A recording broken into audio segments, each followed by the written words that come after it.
Assalamu alaikum viewers. Welcome to Siasat English News. I am Eman Umar.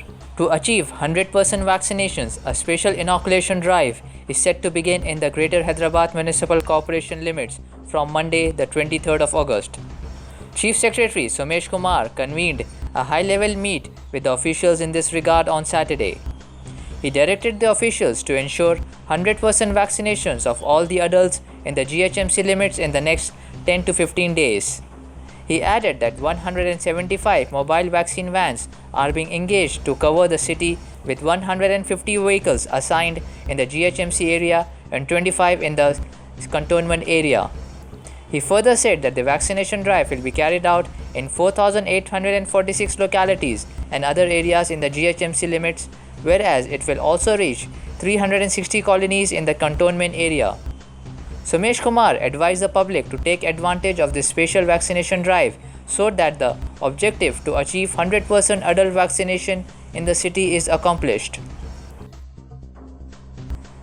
Greater Hyderabad Municipal Corporation authorities have turned Lotus Pond, located at the MLA colony in Banjara Hills, into a tourist hub. Recently, renovation works were carried out in the area by the concerned officials. As a result, there is an increase in the count of tourists and sightseers from the city.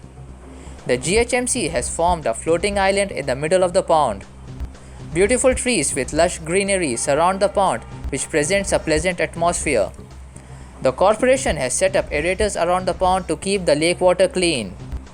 Apart from this, walking tracks have also been set up, which are open in the morning hours. Benches, colorful walls and street lights make it more attractive. Telangana State Minister for Municipal Administration and Urban Development K. Tarak Rama Rao was fascinated with the splendid transformation of the lake. He directed the municipal officials to beautify other lakes of the city as well. The football fraternity of Hyderabad and India was plunged into deep sorrow this morning when the news broke that Sayyid Hakim, who had represented India as a player, then served as a coach and referee, passed away in Gulbarga, where he was admitted in a hospital following a heart attack yesterday. His family members who had reached the hospital received condolence messages from all over India expressing grief at the demise of this eminent personality of the football world. The 83-year-old Hakim, who was a squadron leader in the Indian Air Force, is the eldest son of the legendary football coach S.A. Rahim. In his youth, he was a player of outstanding merit. Under his father's guidance, his talent was able to blossom. He belonged to the golden era of Hyderabad and Indian football and played with some of the greatest names in the sport. Due to his outstanding performances, he was selected to represent India in the pre-Olympic tournament in Jakarta and Malaysia in 1959.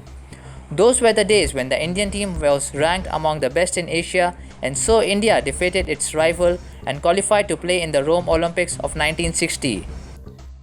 Telangana recorded 231 new COVID-19 cases and 2 deaths on Sunday. The number of active cases in the state stood at 6,384. A total of 453 patients were declared recovered on Sunday, taking the total count of recovered patients to 6,44,747. The Greater Hyderabad Municipal Corporation recorded 66 cases on Sunday, while the neighbouring Medchal Malkajgiri recorded 9 cases. Karimnagar has recorded 22 cases. An imam of the Bhopali village in Haryana was forced to chant Vande Mataram by some right-wing extremists, and upon not saying the phrase, the man was allegedly barred from staying in the village.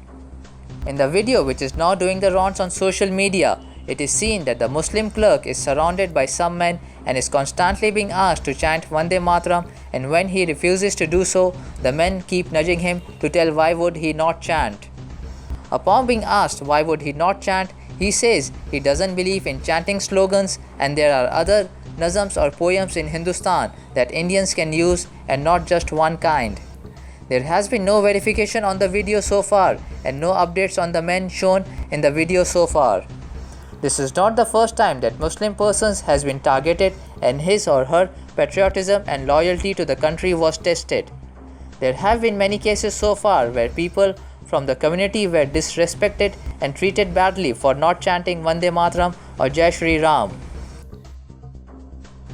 The first batch of Umrah pilgrims arrived at Prince Mohammed bin Abdulaziz International Airport in Medina, Saudi Arabia on Saturday after an 18 months hiatus due to the COVID-19 pandemic. Saudi Ministry of Hajj and Umrah announced on its official Twitter account the arrival of the first batch of pilgrims, following all precautionary measures to receive the pilgrims. The first batch consists of 100 Umrah pilgrims coming from Erbil, the Republic of Iraq. Officials of the Ministry of Hajj and Umrah welcomed the pilgrims upon their arrival at the airport and presented them with flowers. This is the first group to arrive in Medina after the first 50 pilgrims arrived at King Abdul Aziz Airport in Jeddah on 13th of August, after the kingdom opened Umrah trips for foreigners on 10th of August. Umrah pilgrims from abroad are required to present a COVID-19 certificate on arrival that has been validated in their home country. They have been fully jabbed with a COVID-19 vaccine approved by the kingdom.